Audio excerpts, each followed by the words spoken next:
اهلا بكم متابعي القناه.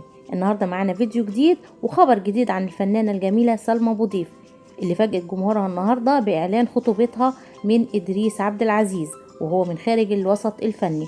ونشرت الفنانه سلمى ابو ضيف فيديو ليها هي وهو بيلبسها خاتم الخطوبه، وقد ايه كان ظاهر عليها علامات السعاده هي وهو كمان نشر نفس الفيديو وكتب عليه اهلا بك في عائلتي، وردت عليه هي وقالت له زوجي. الفنانة سلمى أبو ضيف فنانة محبوبة، فنانة شابة لها أعمال كتير في الفترة الأخيرة. كانت بتتكلم في برنامج تلفزيوني قريب، وكانت بتتكلم عن مواصفات فتى أحلامها، وبتقول إن هي بتحب الراجل الكريم، ما بتحبش الراجل البخيل، واللي دايما متفاهم واللي هيتفاهم ظروف شغلها.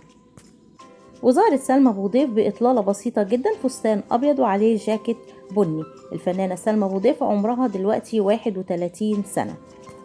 سلمى أبو ضيف بيتعرض لها مسلسل في الفترة دي اسمه إلا الطلاق مع الفنان إياد نصار، اللي لها إقبال كبير جدا من الجمهور، وناس كتير حابة المسلسل وحابة تتابع سلمى أبو ضيف وبتتابع أخبارها في الفترة الأخيرة. خلص الفيديو اللي معانا النهاردة عن الفنانة سلمى أبو ضيف. ما تنسوش لو بتحبوا تتابعوا أخبار النجوم تعملوا لايك واشتراك للقناة علشان يوصلكوا كل جديد، والسلام عليكم.